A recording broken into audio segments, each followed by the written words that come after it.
أعوذ بالله من الشيطان الرجيم بسم الله الرحمن الرحيم السلام عليكم ورحمة الله وبركاته. إن الحمد لله نحمده ونستعينه ونستغفره ونستهديه ونعوذ بالله من شرور أنفسنا ومن سيئات أعمالنا. من يهده الله فهو المهتد ومن يضلل فلن تجد له وليا مرشدا.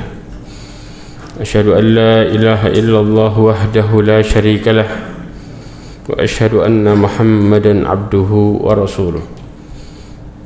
قال الله تعالى في كتابه الكريم: أعوذ بالله من الشيطان الرجيم. وإن كنتم في ريب مما نزلنا على عبدنا فأتوا بسورة من مثله وادعوا شهداءكم من دون الله إن كنتم صادقين. فإن لم تفعلوا ولن تفعلوا فاتقوا النار التي وقودها الناس والحجارة وأعدت للكافرين. أما بعد، معاشر المؤمنين rahimani wa rahimakumullah jami'ah. Alhamdulillah, kita bersyukur pada Allah Subhanahu wa taala yang memberikan kita nikmat iman, Islam dan sehat, dan juga nikmat hidayah. Dengannya kita bisa melakukan ketaatan kepada Allah Subhanahu wa taala dengan baik. Berapa banyak orang-orang yang kemudian mereka ragu dalam ibadahnya, mereka bimbang karena tidak adanya ilmu, tidak adanya petunjuk. Ilmu perkara yang sangat penting dalam kehidupan. Ilmu itu bisa menuntun kita dengan baik dan bahkan memberikan kita rasa takut yang luar biasa kepada Allah Subhanahu wa taala. Tapi ilmu juga sebaliknya bisa menjauhkan seseorang penuntutnya dari rasa takut kepada Allah Subhanahu wa taala dan menjadikan mereka orang-orang yang sombong. Salat serta salam kepada Nabi Muhammad sallallahu alaihi wasallam, khairul anbiya'i wal mursalin, sebaik-baik nabi dan sebaik-baik rasul. Rasulullah SAW mengajarkan para sahabatnya ilmu yang benar dengan cara menuntut yang benar juga. Maka perhatikan baik-baik, jangan sampai ilmu jadi bumerang buat hidup kita.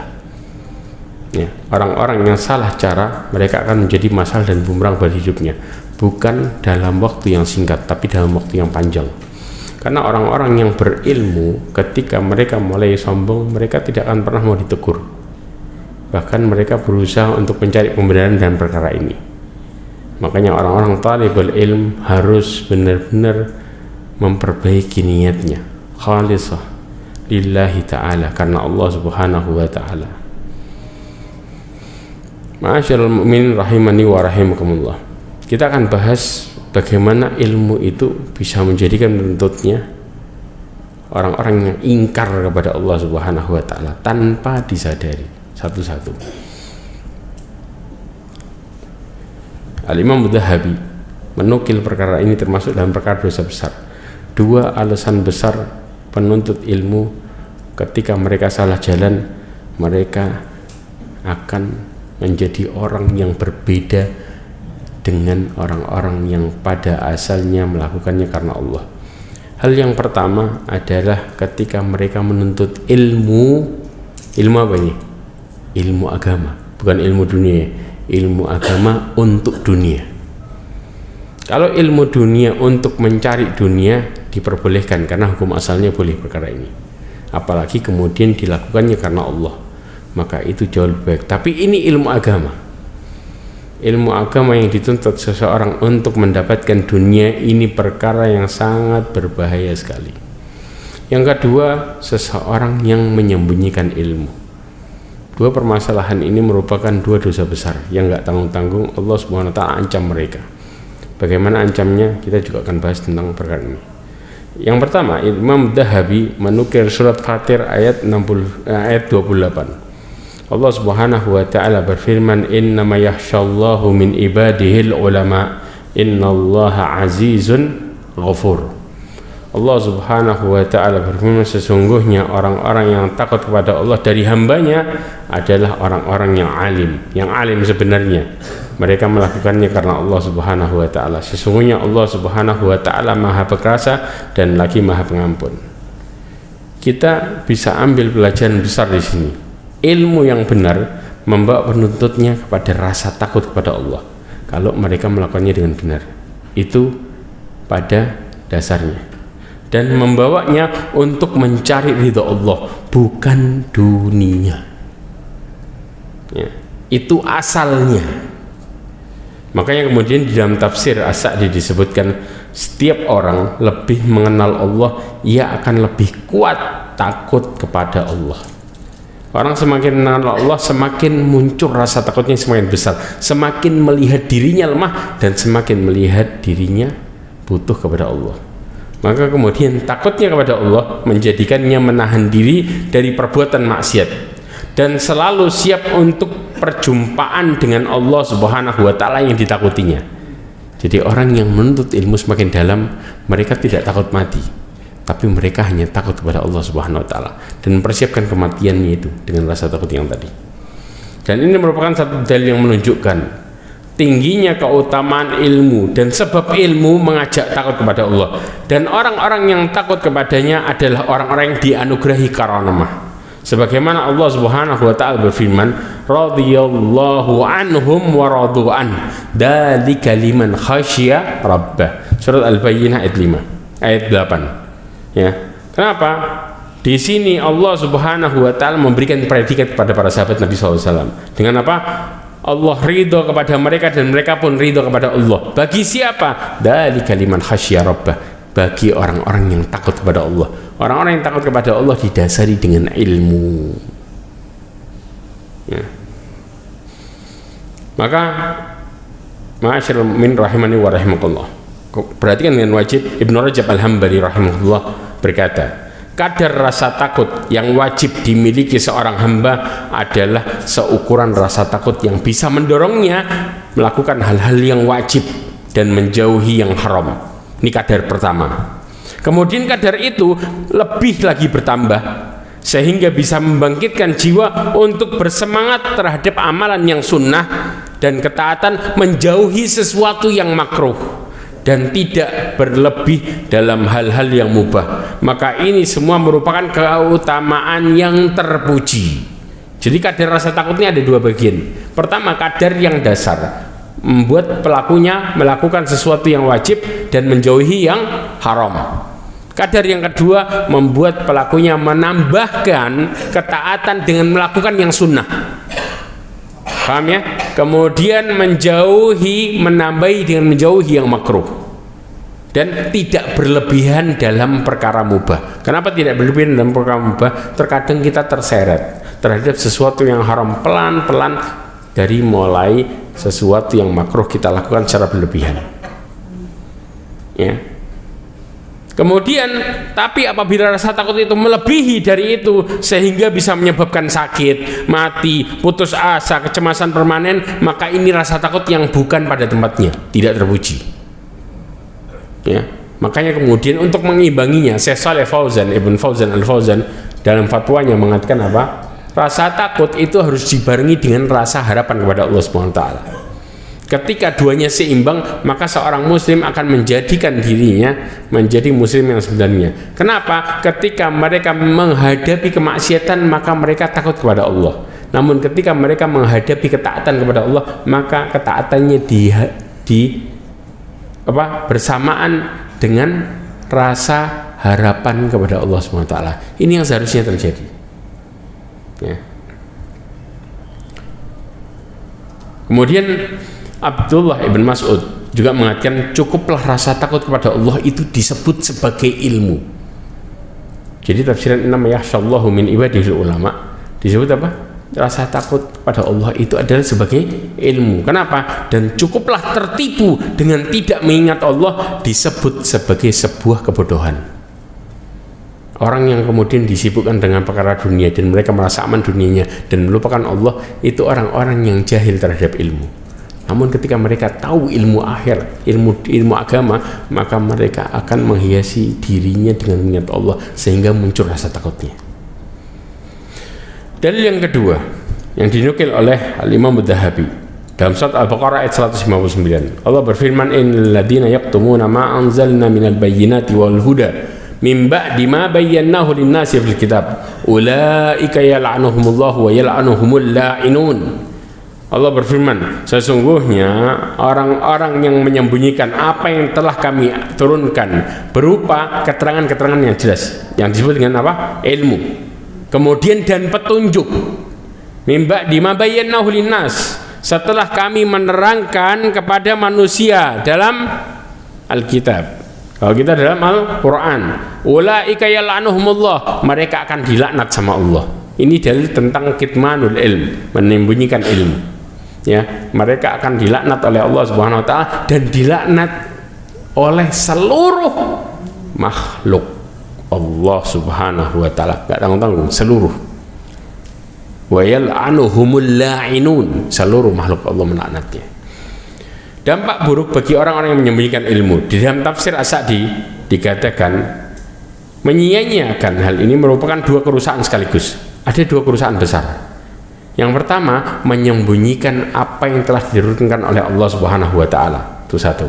Yang kedua, berlaku curang terhadap hamba-hamba Allah. Apa maksudnya berlaku curang? Orang-orang yang tidak mengajarkan ilmu pada semestinya, mereka adalah melakukan kecurangan. Karena ilmu hukum asalnya diajarkan, bukan disembunyikan. Jelas ya? Ya. Kemudian mereka dilaknat oleh Allah. Maksud dilaknat di sini adalah Allah menjauhkannya, mengusir mereka dari kedekatan kepada Allah dan dari rahmatnya. Jadi mereka tidak akan pernah mendapatkan rahmat. Kemudian dilaknat oleh seluruh makhluk adalah mereka seluruh makhluk Allah Subhanahu wa taala. Laknat akan menimpa mereka dari seluruh makhluk. Usaha mereka untuk berlaku curang terhadap makhluk merusak agama mereka dan menjauhkan mereka dari rahmat Allah. Karena ilmu adalah cahaya. Ya, gurunya Imam Bukhari Waqi mengatakan wa ilmullahu nurun. Ilmu Allah adalah cahaya, dan cahaya itu ketika tidak kita sampaikan kepada manusia dan yang lainnya, maka kita akan dijauhi oleh mereka. Karena ini merupakan orang-orang yang perusak sebenarnya, perusak tatanan kehidupan untuk mendapatkan hidayah. Mereka adalah orang-orang penghambat. Bisa bayangin, orang kalau sudah penghambat, Allah ngelaknat, ada kebahagiaan bagi mereka? Sama sekali nggak ada. Alasan tidak menyampaikan kadang-kadang simpel. Alasannya apa? Saya belum bisa melakukan, kemudian disembunyikan. Lebih baik ya kita sampaikan daripada kita mengatakan itu, kemudian akhirnya ilmu itu jadi bumerang buat kita. Bumerang apa? Apa yang kita sembunyikan tidak bisa membela kita sama sekali ketika kita meninggal. Bahkan jadi dosa yang besar luar biasa. Bagaimana dosanya? Kita juga akan jelaskan. Ma'asyiral mu'min rahimani wa rahimakumullah.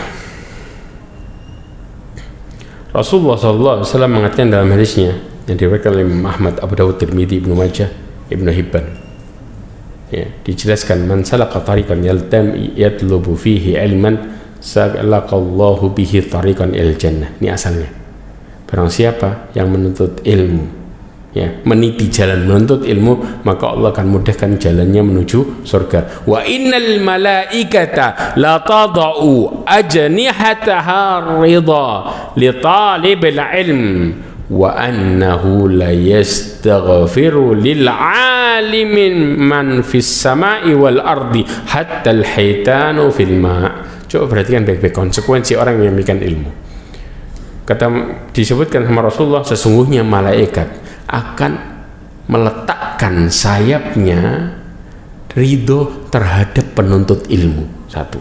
Kemudian yang berikutnya, bahwa sesungguhnya mereka akan meminta ampunkan lil alim, untuk orang-orang yang mengajarkan kebaikan, ya, di mana? Di langit dan di bumi. Sampai-sampai ya semua makhluk di langit dan di bumi akan minta ampunkan untuknya, sampai-sampai ikan paus di dasar laut, istilahnya hitan, di dasar laut mendoakan untuk mereka. Berarti kalau orang yang menyembunyikan ilmu dapat sebaliknya, yang di langit sampai di bumi dan ikan di dasar laut akan melaknat mereka. Gak tanggung-tanggung. Ini bukan perkara yang kecil dan sepele. Makanya coba perhatikan baik-baik. Ketika Rasulullah SAW pernah menyampaikan kepada Mu'adz bin Jabal, kuntu radifan al Nabi sallallahu alaihi wasallam. Ini satu contoh hadis. Ya, sesungguhnya aku berada menggonceng kepada Rasulullah SAW al-himar. Faqala li, maka Rasulullah mengatakan kepadaku, ya Mu'adz, atadri ma haqqullah al-ibad wa ma haqqul ibad ala Allah. Wahai Mu'adz, apakah engkau tahu hak Allah kepada hambanya dan hak hambanya kepada Allah? Mu'adz mengatakan, Allah wa rasuluhu alam, Allah dan Rasulnya yang paling tahu. Haqqullah al-ibad, kata Rasulullah, hak Allah kepada hambanya, an ta'buduhu wa la tusyriku bihi syai'a, untuk beribadah kepadanya dan tidak menyekutukan sama sekali. Kemudian hak hambanya kepada Allah, alla yu'adziba man la yusyriku bihi syai'a, untuk tidak mengadab orang yang tidak melakukan kesyirikan sama sekali. Kemudian Mu'adz saking senangnya mengatakan, ya Rasulullah, afala tubasyirun nas, wahai Rasulullah, apakah aku boleh untuk memberikan kabar gembira kepada orang? Apa jawaban Rasulullah? La tubasyirhum fayattaqilun, jangan engkau sebarkan maka dia akan berpangku tangan. Nah, tahu nggak, ini hadis kan Rasulullah mengatakan jangan kau sebarkan, betul? Tapi Mu'adz nyebarinya kapan? Pas di ujung mau meninggal, gara-gara gak mau kena ini, gak mau kena konsekuensi dosa orang yang menyembunyikan ilmu, maka di akhir hidupnya Mu'adz nyebarin hadis. Ini contoh, bisa dibayangkan sahabat yang Rasulullah perintahkan untuk itu karena takut untuk efek dari menyembunyikan ilmu, maka disebarkan sama dia. Ma'asyiral mu'minin rahimani wa rahimakumullah jami'an. Maka kemudian fadlul alim al-abid ka fadli qamar ala sa'ir kawakib, dikatakan keutamaan orang yang berilmu dan orang yang ahli ibadah seperti keutamaan bulan atas seluruh bintang-bintang. Ya, innal ulama hum warathatul anbiya la yurithuna dinan wal dirhaman, innama warathul ilma faman akhadahu akhadha bihaddin wafir. Rasulullah SAW mengatakan, sesungguhnya ulama adalah pewaris para nabi. Mereka tidak mewarisi dinar sama dirham, mereka mewarisi ilmu. Barang siapa yang mewarisi ilmu, maka dia mengambil banyak bagian, paling banyak bagian. Ma'asyiral mu'minin rahimani wa rahimakumullah. Dalil ketiga, Allah Subhanahu wa taala berfirman, disebutkan oleh dinukil oleh Imam Dahabi, surat Al-Baqarah ayat 174, innal ladzina yaktumuna ma anzalallahu minal kitab wa yashtaruna bihi thamanan qalila ulaika ma ya'kuluna fi butunihim illa an-nara wa la yukallimuhumullahu yawmal qiyamah wa la yuzakkihim wa lahum adzabun alim. Allah SWT berfirman, sesungguhnya orang-orang yang menyembunyikan apa yang telah diturunkan oleh Allah dari Alkitab, yaitu Quran, dan menjualnya dengan harga yang murah, ya, ulaika ma ya'kuluna fi butunihim illa an-nara, mereka tidaklah makan di perutnya kecuali neraka, api. Allah bakar tuh isi perutnya, ya. Wala yukallimullahu yaumal qiyamah, Allah nggak bakal ngajak omong di hari kiamat. Wala yuzakkihim, tidak akan pernah Allah sucikan. Walahum adzabun alim, Allah jamin mereka dapat adab yang pedih. Ya, ini merupakan ancaman bagi yang menyembunyikan ilmu. Nggak tahu-tahu ancamannya berlapis. Ya, dikatakan dalam tafsir As-Sa'di, maka barang siapa yang menggantikannya dengan tujuan-tujuan duniawi, ya, ilmu tadi sudah disembunyikan digantikan dengan tujuan duniawi, lalu mencampakkan perintah Allah, maka apa yang terjadi? Bahkan mereka, ya, memberinya dengan harga yang murah. Harga yang mereka dapatkan itu mereka peroleh dengan jalan pencarian yang paling jelek dan yang paling diharamkan. Balasan mereka adalah sejenis dengan perbuatan mereka, yaitu apa? Allah murka kepada mereka dan berpaling dari mereka, dan ini lebih besar daripada mereka disiksa neraka. Ketika Allah berpaling dari mereka, kebayang nggak? Orang dicampakkan, sedangkan di akhirat setiap manusia kalau mau mereka mendapatkan naungan harus dapat perhatian Allah. Itu syarat mutlak. Tapi kalau Allah sudah mengingatkan, Allah campakkan, berarti nggak ada tempat buat mereka, pasti di neraka. Ya, lalu bagaimana dengan teriakan mereka? Coba bisa bayangin nggak? Saya pernah bahas kayaknya tentang masalah harapan orang-orang yang ada di neraka. Ketika mereka memanjat neraka, kemudian didorong lagi ke dalam. Ketika mereka mengatakan, ya Allah kembalikan lagi ke bumi. Kalau seandainya kami melakukan hal yang sama, kembali kepada kesalahan kami, berarti kami zalim. Kalau Allah Subhanahu wa taala mengatakan, wala tukallimun, jangan engkau bicara kepadaku. Bayangin. Terus kemudian mereka juga minta kepada malaikat untuk dimatikan. Kata malaikat, tinggallah engkau di dalamnya. Artinya semua rintihan mereka tidak didengar dan digubris. Mereka cuma suruh ngerasain adab demi adab tanpa dipedulikan nasibnya. Ini kondisi ketika mereka dicampakkan, dan ini lebih parah dan lebih menyakitkan daripada adab yang ada. Ya. Dan juga tidak mensucikan mereka dari akhlak yang hina. Kita bisa bayangin, tidak mensucikan mereka dari akhlak yang hina. Artinya selama mereka hidup di dunia, mereka ditempel dengan predikat akhlak hina. Terus mereka tidak memiliki perbuatan yang pantas dipuji, diridhoi, dan diberi pahala. Bisa dibayangin ya, kondisi kesalahan dan adab yang berlapis, karena Allah benci luar biasa kepada mereka. Juga manusia, ingat, kenapa manusia menyembunyikan ini? Kalau tujuan mereka dunia, manusia tidak pernah puas dengan dunia. Jadi kalau kemudian Allah menutup hidayah dari mereka, mereka menjadi orang yang paling buruk. Kenapa? Dikasih ini minta ini, dikasih itu minta itu.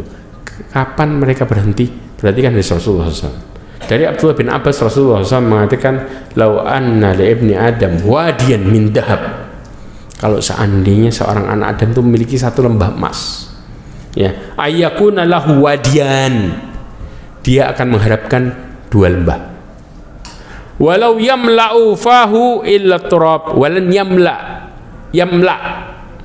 ya, walam yamla fahu illa turab, dan nggak akan pernah mereka puas kalau tidak mulutnya kemasukan tanah, baru berhenti.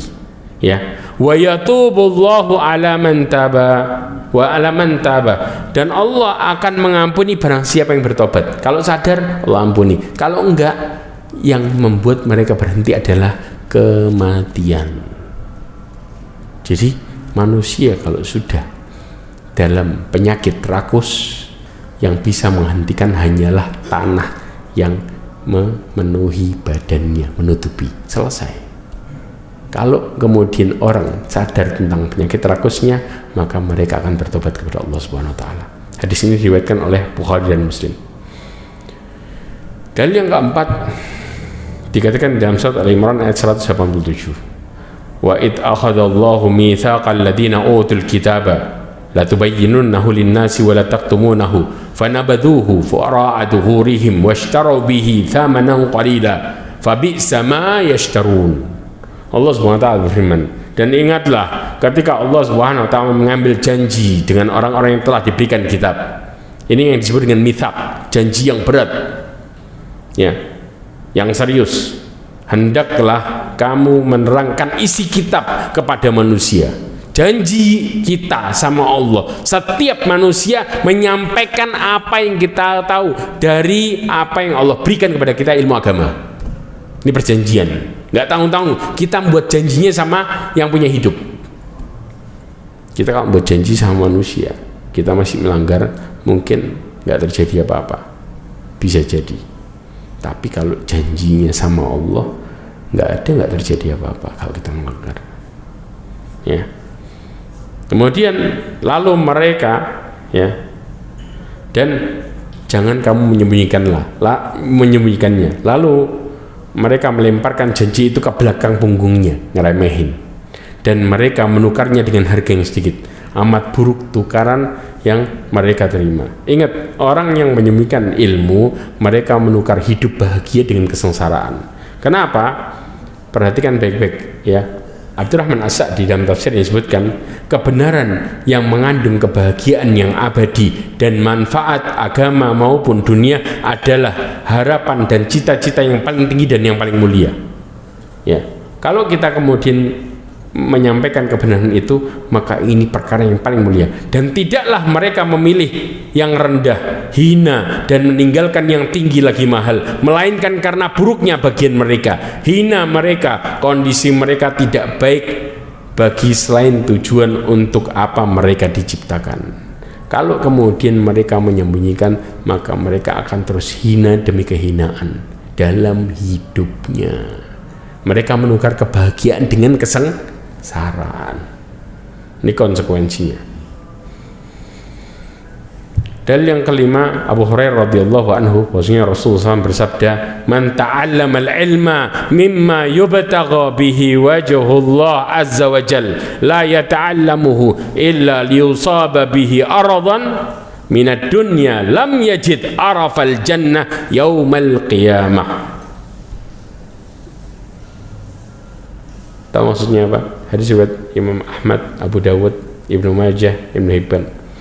Hadis ini sahih. Dikatakan, barang siapa yang menuntut ilmu, yang seharusnya ilmu itu diharapkan karena Allah, harusnya. Tetapi yang menuntut ilmu ya untuk mendapatkan sedikit kenikmatan dunia, jadi niatnya belok sedikit, kecil loh. Ya, apa efeknya? Maka nggak bakal nyium bau surga, tidak akan. Padahal nyium bau surga 40 tahun jaraknya itu kecium, nggak akan nyium. Padahal cuma nyeleweng sedikit ya. Ini efeknya.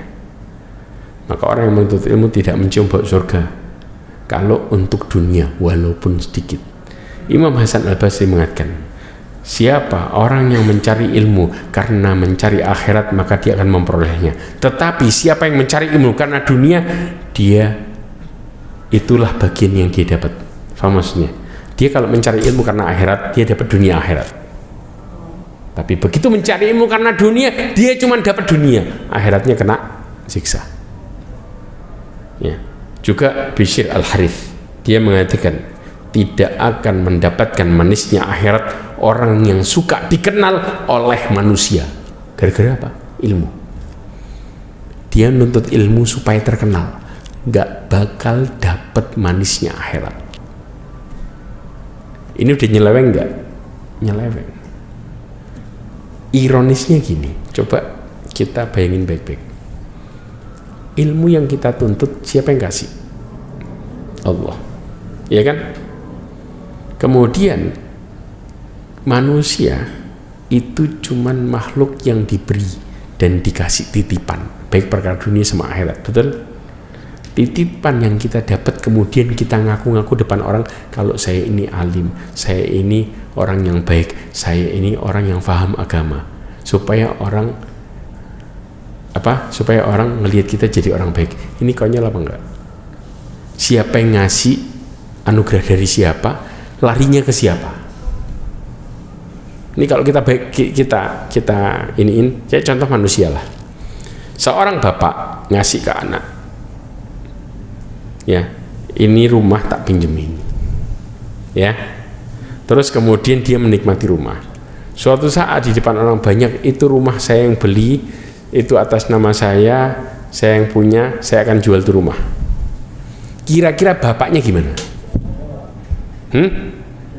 Terus kemudian tiba-tiba sudah jual tuh rumah, uangnya dinikmati, sudah dihabisin. Jadi bapak gimana? Nah, marah pasti. Marah, nih anak kurang ajar gini, nggak tahu kiri. Ya udah, sama orang yang nuntut ilmu, dapat ilmunya dari Allah, dapat anugerah dari Allah, niatnya karena Allah harusnya, tapi niat karena manusia, Allah lebih murka lagi. Persis kayak perilaku kayak gitu.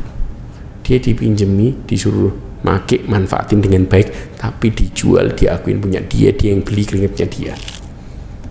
Kita nggak terima itu sama manusia, tapi kenapa kita melakukan itu karena Allah, kepada Allah SWT. Na'udzubillah min dzalik. Kemudian Syekh Utsaimin rahimahullah juga mengatakan, apabila niat seorang mendapatkan ijazah untuk memberi manfaat kepada makhluk dengan mengajarkan dan mengatur manajemen yang semisalnya, maka niat ini selamat, tidak membahayakan sedikit pun karena niatnya benar. Jadi kalau dia niat untuk berbagi, manfaat, menyelamatkan orang lain dari kebodohan, ya, dia niat untuk dapat ijazah itu. Kadang sekarang kan kalau orang menyampaikan ilmu, sekolahnya di mana? Orang kan sering tanya. Kalau kemudian dia berharap mendapatkan ijazah untuk kemudahan dia menyampaikan ilmu agama, maka ini gak ada masalah. Karena itu tujuan ilmu, untuk menyampaikan dan menyelamatkan orang lain dari ketidaktahuan. Ya. Kemudian juga adapun menuntut ilmu dunia dengan niat meraih harta dunia, maka hukumnya mubah.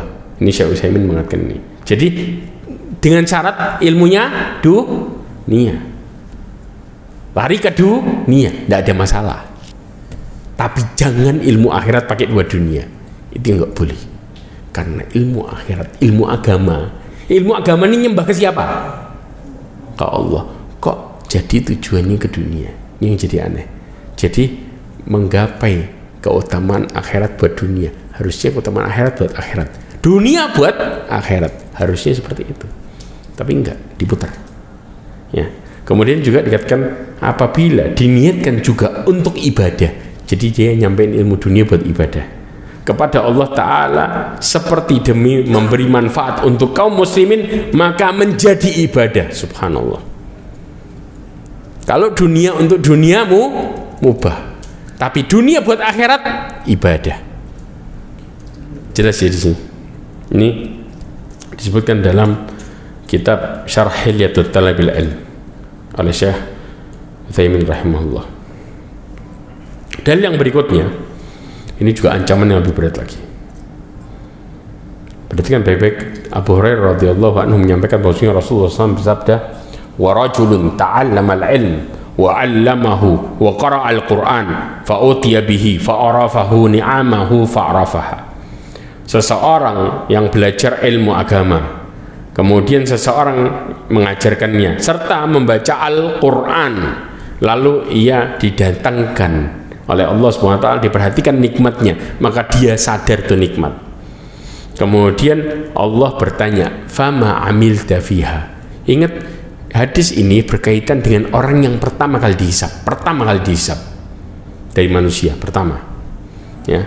Kemudian Allah tanya, apa yang engkau lakukan dengan apa yang Allah anugerahkan dari ilmu sama Al-Quran? Kan dua jenis, orang pandai baca Quran sama orang alim. Dia mengatakan ta'allamtul ilma wa 'allamtuhu wa qara'tu fika al-Quran. Aku mempelajari ilmu agama dan aku mengajarkannya karenamu, dan aku membaca karenamu Al-Quran, karena Allah. Maka Allah mengatakan kadzabta, bohong. Kenapa? Walakin ta'allamtal ilma liyuqal alim. Engkau belajar ilmu agama untuk dikatakan orang yang pandai dalam ilmu agama, atau dikatakan istilahnya ulama, ya. Qara'tal Qur'an liyuqal qari. Engkau membaca Al-Quran untuk dikatakan orang qari, orang yang pandai baca Quran. Imam favorit nih, na'udzubillahi min dzalik.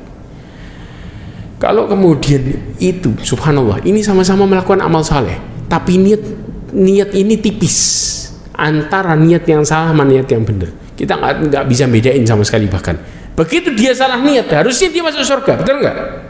Karena salah niat, maka Allah mengatakan faqad qil, maka telah dikatakan, ya. Akhirnya apa? Thumma umira bihi fasuhiba ala wajhi. Allah perintahkan malaikat untuk nyeret wajahnya hatta ulqiya finnar, sampai dilempar ke neraka. Bayangin, orang ahli ilmu kemudian mereka dilempar ke neraka, dan kelak orang yang alim ngajarkan tapi dia tidak melakukannya, nasallallahu alaihi wasallam. Orang yang seperti ini akan dipermalukan di depan seluruh makhluknya. Dipermalukan. Bahkan dikatakan dalam posisi terburai khususnya.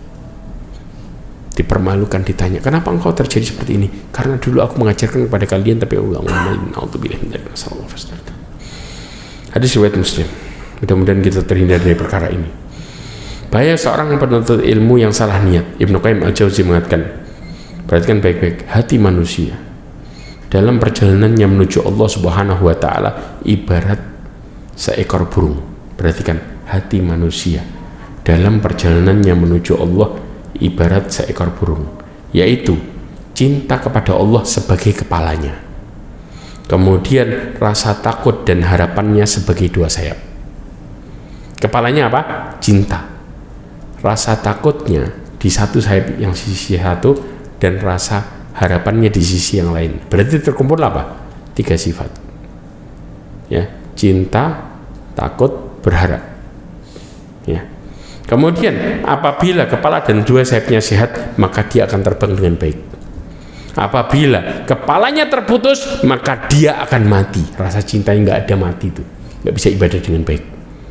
Tapi apabila dia kehilangan 2 sayapnya, maka dia akan menjadi mangsa burung elang dan pemburu. Jadi cintanya ada, tapi nggak punya rasa takut dan harapan. Dia akan jadi mangsa setan untuk menghancurkan hidupnya. Jadi orang kayak gini gampang apa? Lari sana, lari sini, nggak jelas. Hati-hati. Bahkan Rasulullah SAW mengatakan, lihat nasib orang yang tadi berharap karena orang. Ya, apa nasibnya? Tidak tanggung-tanggung di hari kiamat. Setiap orang mencari keselamatan, dia yang terlempar dan tersisihkan. Ingat, di hari kiamat orang mencari keselamatan, dia adalah orang yang tersisihkan. Rasulullah SAW mengatakan dalam hadisnya yang diriwayatkan oleh Imam Ahmad, ya, dikatakan, inna akhwafu ma akhafu alaikum syirkul asghar riya. Sesungguhnya perkara yang paling aku takutkan atas kalian adalah syirik kecil, yaitu ar-riya. Riya ini mengharapkan pujian manusia. Yuqalu yaumal qiyamah, akan dikatakan yaqulullah yaumal qiyamah, Allah mengatakan kepadanya hari kiamat, idza jazan nasu bi'amalihim, kalau Allah kemudian membalas orang dengan amalnya, diselamatin sama Allah yang lainnya. Orang-orang riya ini dikatakan sama Allah, idhabu ilal ladina turauna fid dunya.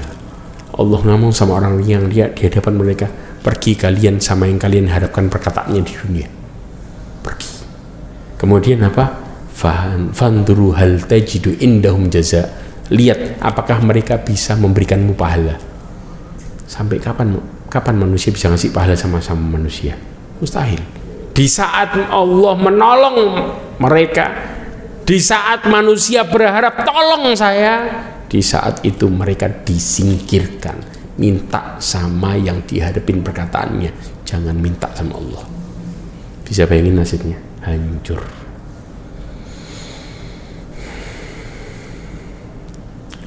Yang berikutnya disampaikan dari Rasulullah SAW dari Jabir bin Abdullah radhiyallahu anhu, bahwasanya Nabi SAW bersabda, la ta'allamul ilm lidubahu bihil ulama wala tumaru bihiz sufaha wala takhayyaru bihil majalis faman fa'ala dhalika fannaru nar. Naudzubillah. Rasulullah mengatakan, hadis ini diriwayatkan oleh Ibnu Majah, Abu Thahir mengatakan hadis ini dhaif, tapi Imam Albani mengatakan hadis ini sahih.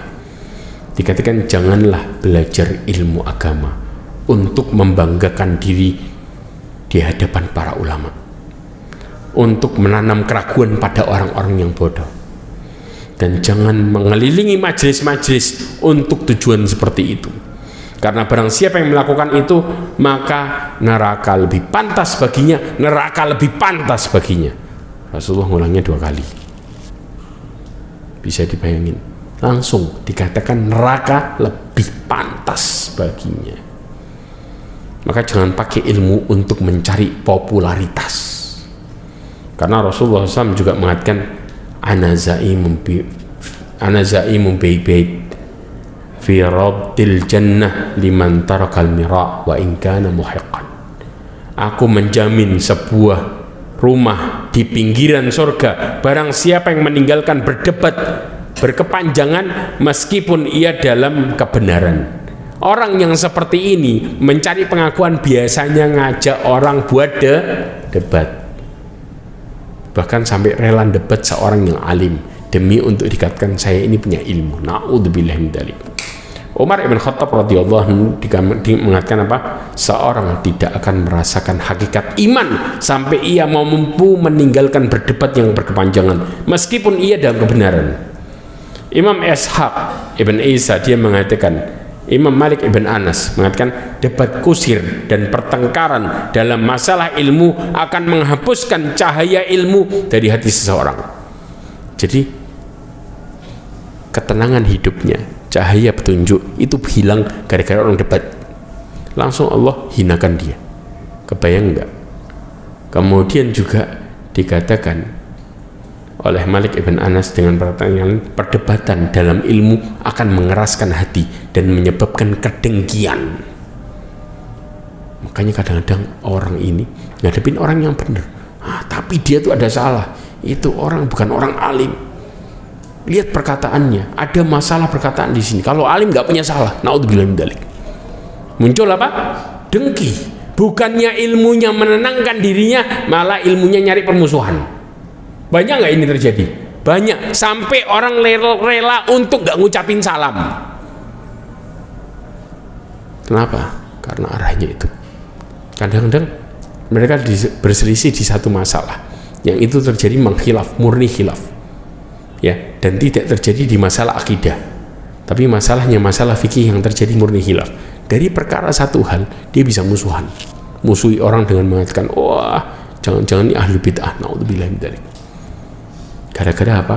Gara-gara mereka menunjukkan ilmunya dengan kesombongan tadi, sehingga ilmunya berubah menjadi kedengkian di dalam hati dan menghilangkan cahaya serta mengeraskan hatinya. Na'udzubillah min dzalik.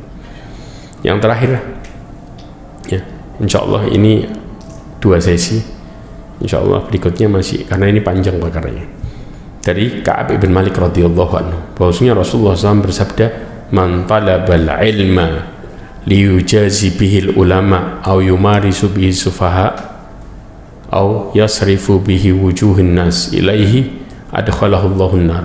Barang siapa yang menuntut ilmu untuk menandingi ulama atau mendebat orang-orang bodoh atau memalingkan pandangan manusia kepadanya supaya dilihat ini orang baik, ini orang yang faham tentang agama, ini orang yang praktek, ini orang soleh, supaya orang-orang lihat dia dengan pujian, naudzubillah min dzalik, maka Allah akan masukkan ke dalam surga. Jangan pakai ilmu untuk merendahkan orang lain.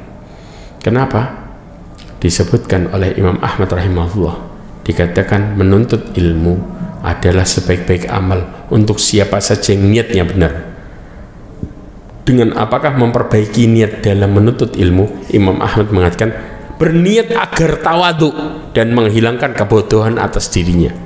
Jadi orang yang alim sebenarnya mereka yang merendahkan diri dan tidak menyombongkan dengan ilmunya. Coba perhatikan fase penuntut ilmu di dalam kitab Hilyatul Talibul Ilm. Makanya ini sering terjadi. Orang kalau masih fase pertama baru nuntut, biasanya muncul rasa sombong. Ya, ngelihat semuanya salah, kebenaran posisi berada pada dirinya, dan ini sering terjadi.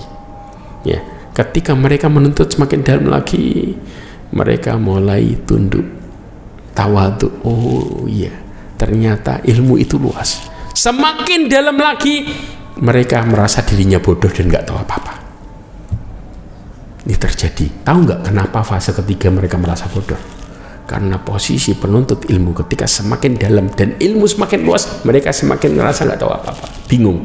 Yang ini masih ada lanjutannya lagi, kesini masih dalam lagi. Maka mereka butuh banyak belajar untuk paham lebih dalam. Orang kalau butuh banyak belajar, ngerasa pintar apa bodoh? Bodoh. Selesai. Ini yang terjadi.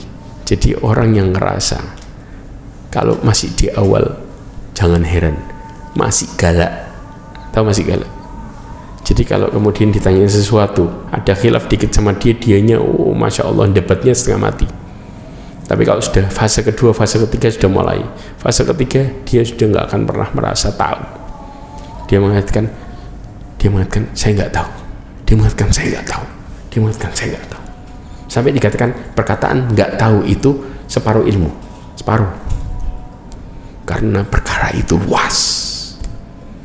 Makanya kita harus lebih mendalami supaya kita tahu bagaimana ilmu agama itu. Ya. Kemudian Nabi SAW mengatakan, dan sesungguhnya Allah telah mewahyukan kepadaku agar hendaklah kalian saling tawadhu, sehingga tidak ada seorang pun yang membanggakan diri atas orang lain dan tidak ada seorang pun yang menjahati seorang lain.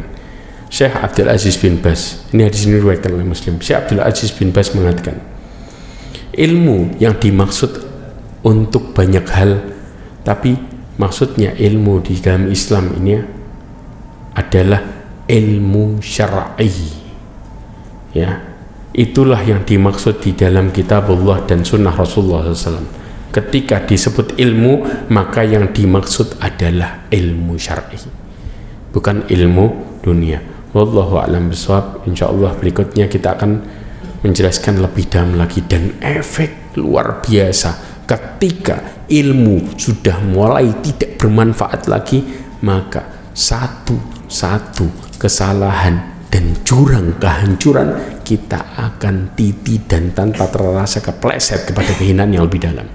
Bagaimana jurang itu terjadi dan bagaimana jurang itu semakin lebar, kita akan lihat insyaallah, dan kita akan pelajari di pertemuan berikutnya. Mudah-mudahan semua ini menjadikan diri kita semakin takut kepada Allah SWT.